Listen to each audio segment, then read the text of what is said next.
hi hello నమస్తే welcome to sauce TV నేను మీ శివ ప్రస్తుతం సుకుమార్ అనేటటువంటి పేరు అయితే బాగా వినిపిస్తుంది ఎందుకంటే ఈ సంవత్సరం ఆయన సినిమా అయితే రాబోతుంది సో సుకుమార్ గురించి మనం ప్రత్యేకంగా చెప్పాల్సిన పని లేదు ఆయన ఒక విజువల్సే వేరే రకంగా ఉంటాయి సో మనం ఇప్పటివరకు ఆయన చూసిన సినిమాల్లో బెస్ట్ మూవీస్గా చెప్పుకుంటే మనం అప్పుడు వచ్చిన జగడం దగ్గర నుంచి రేపు రాబోతున్న పుష్పాది రూల్ వరకు కూడా ఆయన తీసిన ప్రతి సినిమాలో ఒక ప్రత్యేకమైన కంటెంట్ అనేది ఉంటుందన్నమాట సినిమా హిట్ ఆ ఫ్లాప్ అనే విషయాలు పక్కన పెడితే సినిమా అనేది జనాలకి నచ్చే విధంగా అండ్ జనం మెచ్చే విధంగా ఉంటుంది సో అది సుకుమార్కి యొక్క డైరెక్షన్ సో ప్రస్తుతానికి మనం కానీ చూసుకున్నట్లయితే పుష్ప 2 ఆగస్ట్ 15 అయితే రిలీజ్ కాబోతోంది అండ్ ఈ సినిమాకి సంబంధించి ప్రమోషన్స్ అవన్నీ కూడా ఇంకొద్ది నెలలో స్టార్ట్ కాబోతాయి ఇప్పుడు సుకుమార్ గురించి ఎందుకు చెప్తున్నాను అనుకుంటున్నారా యాక్చువల్లీ అల్లు అర్జున్ కానివ్వండి లేదంటే మిగతా ఎవరైనా కానివ్వండి సో ఆఫ్టర్ పుష్ప తర్వాత ఏ సినిమాలు అనేది ఆల్రెడీ కొంతమంది కొన్ని రకాలుగా చెప్పేసుకుంటూ వస్తున్నారు అసలు సుకుమార్ నెక్స్ట్ ఎవరితో మూవీ చేయబోతున్నాడు అనేటటువంటి క్వశ్చన్స్ ప్రస్తుతం ఇప్పుడు సినీ వర్గాల్లో ఒక చర్చనీయాంశమైందనే చెప్పాలి సో ప్రస్తుతానికి ఏమైందంటే సుకుమార్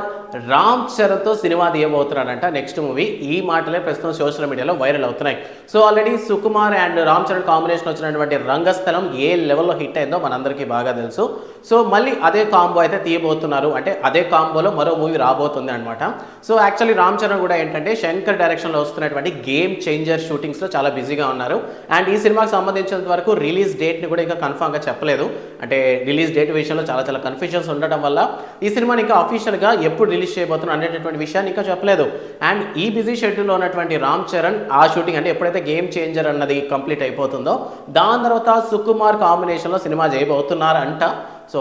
ఇంకా సరైన క్లారిటీ అయితే రాలేదు బట్ చాలా వర్గాల్లో చాలా సోషల్ మీడియాస్లో అయితే ఈ కామెంట్స్ అయితే బాగానే వినిపిస్తున్నాయి అండ్ సుకుమార్ కూడా దాని తర్వాత ఎవరితో మూవీ చేసిన విషయం క్లారిటీ రాలేదు బట్ కొంతమంది ఏంటంటే వై నాట్ ఏమంటారు మళ్ళీ ఈ కాంబో మళ్ళీ సినిమా తీయబోతుంది సో ఆల్రెడీ మాటలన్నీ అయిపోయినాయి స్టోరీ కూడా నెరేట్ అయిపోయిందని అంటున్నారు సో ఇది రంగస్థలం పార్ట్ 2 లాంటిది ట్రై చేయబోతున్నారా లేదంటే కొత్తగా చూడబోతున్నారా అనుకుంటున్నాం బట్ మనకెందుకు రంగస్థలం పార్ట్ 2గా తీస్తే ఈసారి చూడాలని ఉంది ఇన్ కేసు ఆ రంగస్థలంలో ఆ ఊరిలో ఎవరు ప్రెసిడెంట్ అవుతారు ప్రెసిడెంట్ అయిన తర్వాత అక్కడ ఏం జరుగుతుంది సో రంగం మొత్తం అన్నది మనకు చూపించారనమాట ఆ సినిమా ఫైనల్లో సో మేబీ దాని పార్ట్ 2 చూస్తే ఖచ్చితంగా జనాలు ఎగబడి చూస్తారు బట్ మేబీ ఏమైనా తేడా జరిగిందంటే హీరోయిన్ విషయంలో మార్పు చేయొచ్చేమో ఈసారి వేరే వాళ్ళు పెట్టే ఛాన్సెస్ ఉన్నాయి సో వాట్ ఎవర్ లేదు అంటే ఈసారి కొత్త తరహాలు ఆల్రెడీ సుకుమార్ మనకి తెలుసు కాబట్టి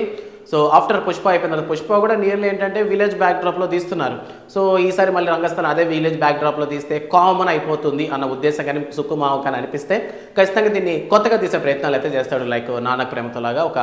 అఫీషియల్ వేరే కంట్రీకి తీసుకెళ్ళి మేబీ సినిమా చేయొచ్చు అండ్ ప్రతి సినిమాలో ఎమోషన్ అనేది కామన్గా క్యారీ చేస్తుంటాడు సుకుమావ మరి ఈసారి రామ్ చరణ్తో కానీ సినిమా తీస్తే ఎటువంటి నెరేషన్ ఇస్తాడు ఎటువంటి స్టోరీ తీస్తాడు అన్న విషయం ఇంకొన్ని రోజుల తర్వాత మన క్లారిటీ రాబోతుంది ప్రస్తుతానికి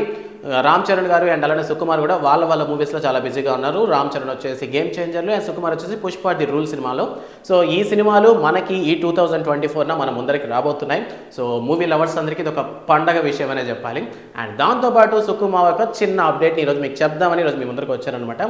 సో మీకు ఎలాంటి మూవీ అప్డేట్స్ కావాలన్నా సరే వెంటనే అందించాలి అంటే లేదా మీరు చూడాలనుకుంటే సాస్ టీవీని సబ్స్క్రైబ్ చేసుకోండి ఈ వీడియో నచ్చితే లైక్ చేయడం మాత్రం మర్చిపోకండి థ్యాంక్స్ ఫర్ వాచింగ్